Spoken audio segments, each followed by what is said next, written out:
What's going on, guys? Welcome back to the Kirby's Barbecue YouTube channel. Today, I've got a pretty exciting video for you guys. I have a big announcement to make.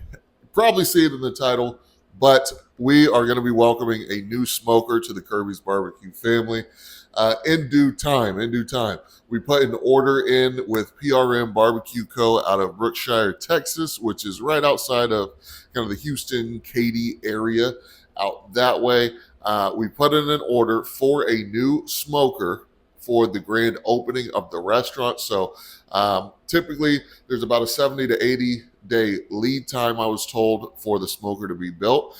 And we're planning to hopefully be open by April, which is not very long from now. At some point in April, maybe towards the end of April. So shortly after we open, maybe within 30 days or so, hopefully. I'm hoping that the build doesn't take 80 days. I'm hoping, we can drop that a little bit. We'll see how busy that they are.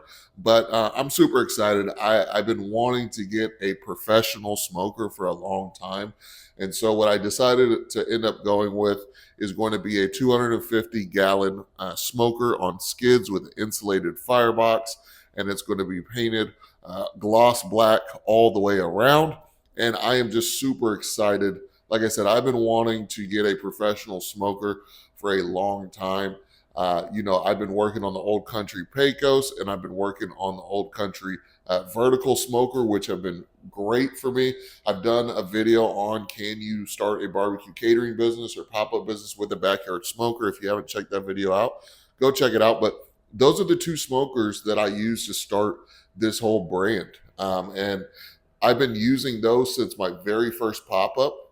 Before I had this location, before I even knew I was going to open a restaurant, I bought the Pecos offset smoker for $600 at Academy, and I bought the Old Country vertical smoker for $800 from Academy. And so total all in, I'm under $1,500 for those smokers, and that's what I've been using to generate the kind of sales that I've been generating, which have paid those off like, I don't even want to tell you guys, several times over, right? More than 10 times over since I started this just a few months ago. And those have been great smokers. I'm going to keep those smokers. I plan on keeping those smokers. I plan on using the vertical one for what I use it now, which is for my pork ribs and my sausage links.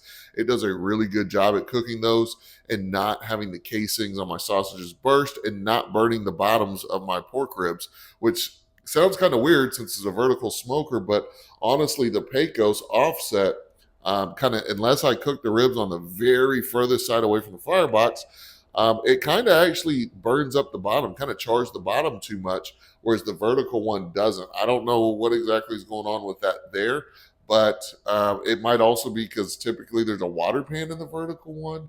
And if there's not a water pan, there is a piece of metal that is obviously blocking the fire from actually seeing the actual meat. I don't know. Maybe one of you guys can leave it down below in the comment section what's happening there.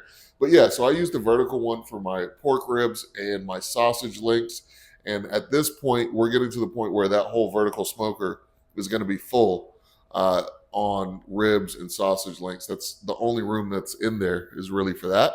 And then I plan on using the Old Country Pecos that I have for my turkeys and other various different things that I'm going to be doing for the day. I might end up throwing the barbecue sauce on there to kind of give it a little bit more smoky flavor.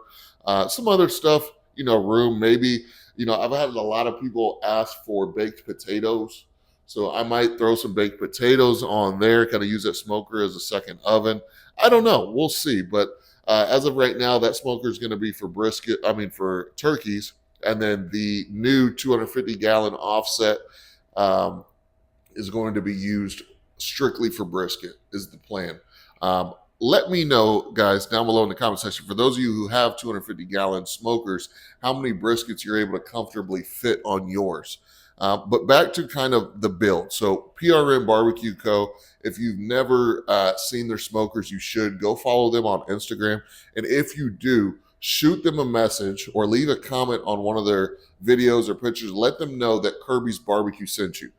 That would mean the world to me, just letting him know that I'm shouting them out. We're bringing people to them because they do amazing work, guys. Really good work. I could have gone with a million different companies.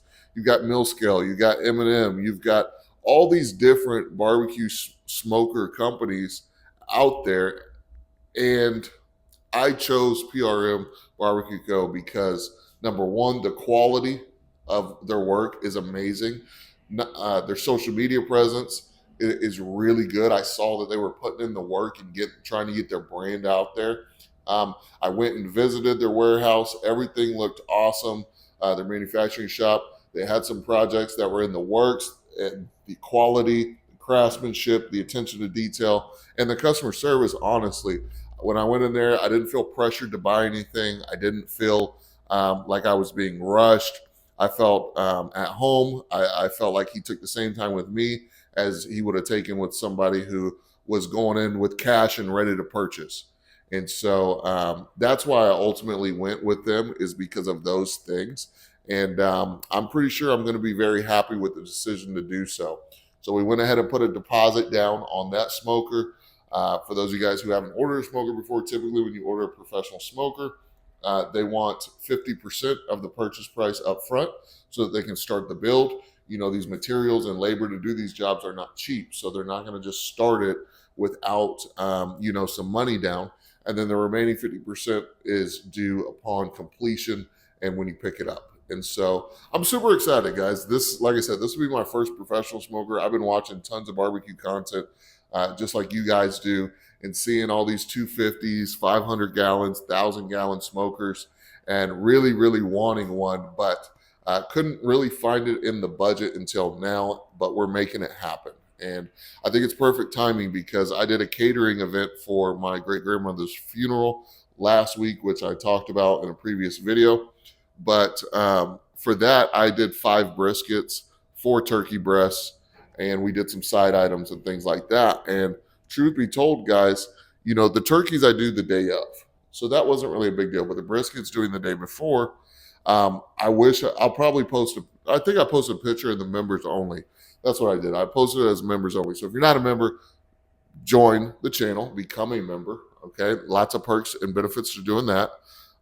But 5 briskets, I had to put on that Pecos vertically, not horizontally like you normally would, not away from the firebox like you normally. 5 briskets lined up vertically all across that Pecos. That was the absolute maximum, full capacity. There was no room for anything else on the smoker, period.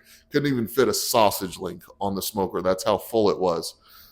Did the aluminum foil on all the ends to make sure that they weren't getting burnt up. But I realized, and I had already kind of known this, but I realized, hey, I am pretty much at my capacity. On my busy days, the smokers are full. There's no room for anything else. And at this point, it's time to make a decision on getting more cooking space. And so I decided I was going to get a 250. Originally I was looking at getting a 500. Originally, I was like, a 500 is kind of the standard for a barbecue restaurant just starting out. But the price tag on the 500 was a little bit further than I had the means to do.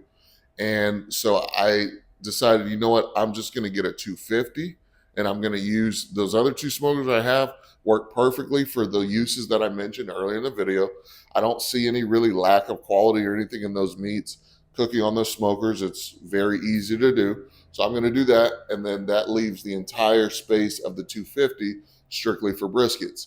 Now, I could be wrong, but I believe on a 250 you can hold 8 to 10 briskets, if I'm not mistaken.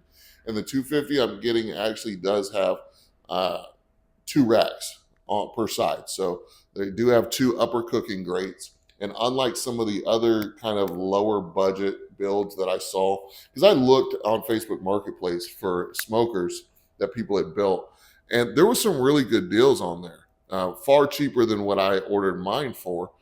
But number one, the quality and craftsmanship of them wasn't even close. And number 2, the cooking space. It's like, even though they said it was a 250, the way that they cut out the doors and the way that they put the grates in and where they put everything, the top rack was like non-existent. Like it didn't even, it was pointless to even put a top rack on them because they were so close to the top of the lid. It's like, what can I even cook there? It was kind of crazy. And with PRM Barbecue Co's top upper cook racks, whatever you want to call them, it actually looks like you could put something up there and cook some stuff on there. And so that's what I wanted. I was trying to go for quality craftsmanship, actual cooking space, customer service, all that good stuff. And you know, that's what we went with. So I'm sure I'll be happy with the build. I'm excited. I'll keep you guys updated as I get updates. I'm not really sure if Paul, the owner there, is going to shoot me some, you know, pictures or videos of them working on it. That would be super cool if he did. I might ask him for those so that, you know, I can share with you guys as it's being built. But yeah, we got ourselves a 250, guys, and that's the first step. Also, the smoke shack that I'm building really isn't that big. I believe it's only 16 feet. I believe it's only 16 feet long. And so when you start talking about fitting a 500 gallon in there, you start talking about fitting a 1,000 gallon in there, it could probably fit a 500. I think comfortably it could fit a 500. A 1,000 gallon, no way, no chance in hell that a 1,000 gallon would fit in that building. So I know a lot of people, once they start getting that capacity, they start having smokers on the outside and things like that and whatnot. We'll get there, guys. We'll get there. We're going to start with this 250 and see how it does for us from there. And if we get to a point where we're needing even more smoker space, we may end up going ahead and buying another 250, or just going ahead and buying a 500. You know, it really just depends on business and how I see things are going to where we'll make a decision on that. But for those of you guys who have had or have professional smokers, I want to know how big you went. Did you do 250? Did you do 500? Did you do 1,000?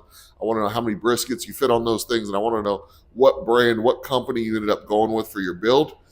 With that being said, I hope you guys enjoyed the video, and I'll see you in the next one. Peace.